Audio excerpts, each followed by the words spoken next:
Okay. Hello, everyone. My name is Sam, and I am a tutor with Meridian Tutors, a online Arabic and other language learning platform. And I'm making this video today to go over the basics of the Arabic alphabet with you. So, just for some background, I am not a native Arabic speaker. I am a native English speaker from the United States, and I learned Arabic living in Morocco for approximately 4 years, and thereafter, during my undergrad in England and my master's at the University of Chicago. So I've been studying Arabic for a long time, but from the perspective of an outsider. And it's from that perspective of a native English speaker attempting to learn the language over many years that I'm going to be presenting on the alphabet today. All right, so let's get started. There are 28 letters in the Arabic alphabet, and the first of these 28 letters is the letter Alif. You can see here. Alif is drawn by making a vertical line, and on top of it we have a little hat of sorts, which is called the Hamza. Alright, so the Alif represents, in the Arabic language, the equivalent of the letter A in English. Let's go on to the next letter. Zoom in a little bit to make it bigger. The next letter in the Arabic alphabet is the letter Ba, which you can see here. You can spell it something like this. There's no real standardized spelling, but this is sufficient. And Ba represents the letter B in Arabic. So again, we have two vertical axes here and a horizontal axis. And then underneath it we have the little dot. The third letter of the Arabic alphabet is the letter Ta. All right. The letter Ta is the equivalent in Arabic, essentially, of the normal T sound which we have in English. Alright, and you'll notice it's more or less the same pattern as the letter Ba. The difference between them being that Ba has one dot and Ta has two dots over here. This is common in Arabic. Much of the Arabic alphabet is taking the same basic shape and then adding or subtracting dots and or moving their position in relation to the basic shape, either above or below. All right, let's go on to the third letter of the Arabic alphabet, and this is the letter Tha.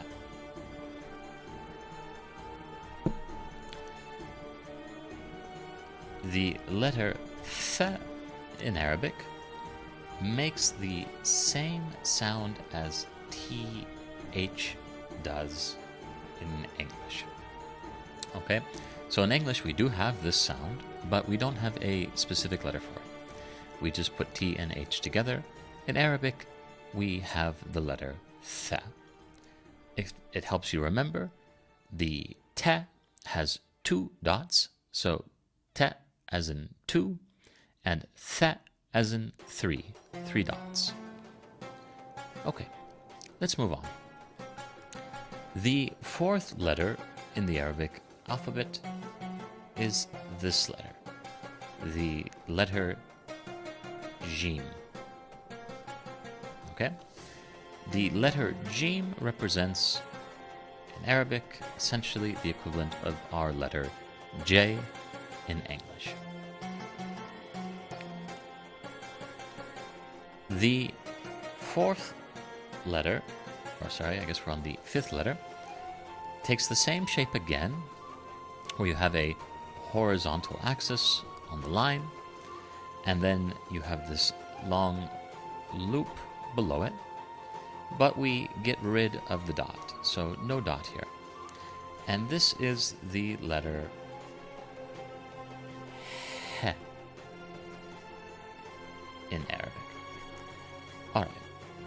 We do not have this letter in English. In most transliteration systems that I have worked with, at least, or maybe we can say the Library of Congress system in the United States, you can represent this letter in English by putting a dot beneath the letter H. This is a more airy sound than your average H. It's not a ha, it's a he, as in the word halim, or the word for salt, milh. The final of this three is the letter kha. Kha. Again, this is a letter we do not have in English, properly speaking. It's represented in transliteration schemes as a K and H. All right, so when you see K and H in relation to Arabic, we're dealing with the letter kha, like Khalid or Khabir. All right. Let's now move on to the next.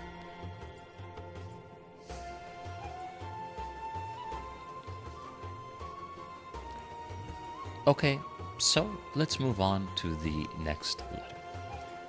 The next letter in the Arabic alphabet is the letter Dal, which looks something like this, and we can spell it something like this. This is just the way it sounds, not necessarily the perfect spelling. But Dal is the equivalent in Arabic of the basic letter D that we have in English. If we scroll down, if we draw this shape again, but we add a dot to the top, now we're dealing with another letter, the letter Thal. Thal, which is transliterated often as DH. All right, so this is another one of the letters we don't, properly speaking, have in English. As in the word dhikr, yatadhakkaru.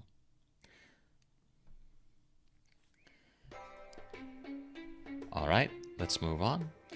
The next letter in the Arabic alphabet is the letter Ra, which can be drawn something like this. This might be a bit of an excessive curve here, but this is the equivalent of the letter R in English. So this letter dips below the cursive line, we might say. I like to call it the cursive line, but Arabic's written long. And the next letter in the alphabet is very similar. Once again, we have the curve, but this time we add a dot, and with the dot we get the letter Zain. All right? Which is just a standard Z sort of sound. All right, let's deal with some other alphabet letters. Let's go on to the letter Sin. All right, so Sin is written something like this: 3 vertical lines followed by a loop-de-loop. All right, this is the letter Sin, and Sin represents the basic S sound. Nothing fancy, just the letter S. If we draw Sin, but we add on top of it 3 dots, so there's only a variation with no dots and 3 dots. There's no 1 or 2 dots. We have now the letter Shin. This is the equivalent in English of SH. Just like previously we had a letter for TH, Now we have a letter for SH, the sh sound. Following sheen, we have another S-like sound, and this is the S-like sound of the letter sod. Sod. The letter sod is a letter we do not have, properly speaking, in English. And once again, we must invent a transliteration. And the transliteration, which is usually used, is to draw a S with a dot beneath it, making the so sound. If we take more or less the same basic shape and we add a dot on top of it, we end up with, once again, another letter which is not in English, and this is the letter dod. Do, do, dod, as in dol or mudil. This is another new letter. We transliterate it by taking the letter D and we add a dot below the letter D. Okay, let's move on. We're almost done, or rather I should say, we're just over about halfway through the Arabic alphabet. The next letter is the letter ta. Ta, ta, ta. This is not quite the T sound you are familiar with. This is a T with a dot underneath it in the transliteration scheme, and it's a little bit thicker of a noise. Your tongue more goes around the roof of the mouth, actually the same area of the mouth in the word thick almost. So ta, ta, ta, ta, ta, ta, as in tara yatiru. The next letter is a particularly challenging one to pronounce, even for me. This is the letter vo. Alright, so let's transliterate it just like this, perhaps. Vo. In the transliteration schemes you see around, we can do this letter as Z with a dot underneath it. Zo. Alright, vilal. Shadows. Vil. Zo.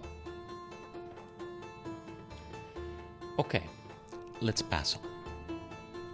The next letter in the alphabet is the letter Ain. Something like this. Let's zoom out a little bit. This is the letter Ain. Oh, I'll do it the other way. We often transliterate this in sort of a cheat way, which is just by drawing the letter 3. So you have options here. You can draw the letter 3 to represent it. This is perhaps most normal. In the Library of Congress system, it's sort of a half circle thing at the top, which might go before a vowel sound like A, or you could have it here before an I sound, or even here before an U sound. It just depends on the context. All right, the letter Ain. Ah. You have to go quite deep in the throat. It's not an easy sound to make for an English speaker. The next one is quite similar. This is the letter Ghain. Ghain. Here we have a dot above the Ain. This is the only difference. And we transliterate this with a GH. So for the Ain, I like to imagine that you're taking the letter A and you're gargling it. So take the letter A and just sort of bring it down your throat as if gargling. Ah. For the letter Ghain, I imagine that I'm starting with the letter G, the G sound, g, and I'm bringing that down for a gargling sort of experience. Rein.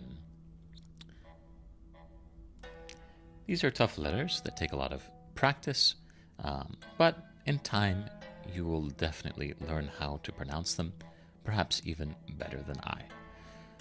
All right, let's go on to the next set. This is quite an easy letter. By comparison to the last two in this is just the letter fe, and fe is essentially just the F sound.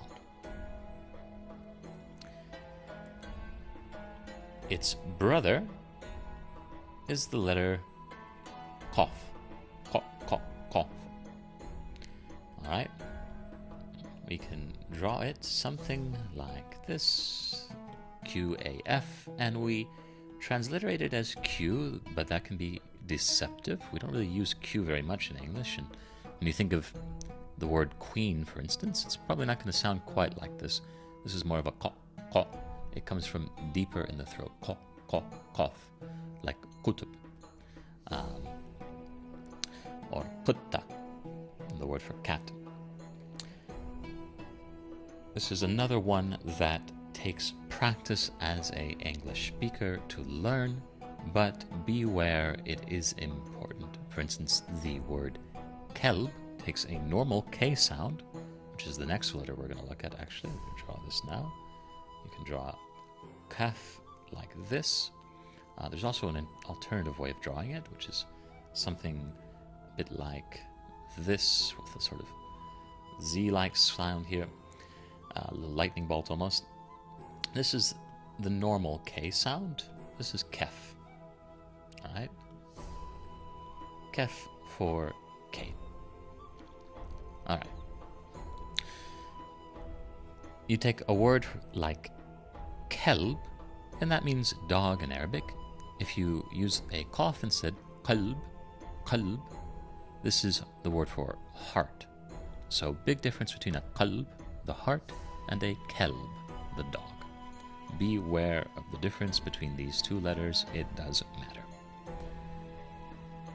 All right, the next letter is the letter lam.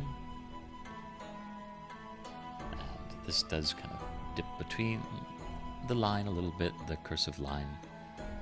This is the letter L, quite simple. The next one is the letter Mim. This is the equivalent in Arabic of the letter M. And then we have Nun.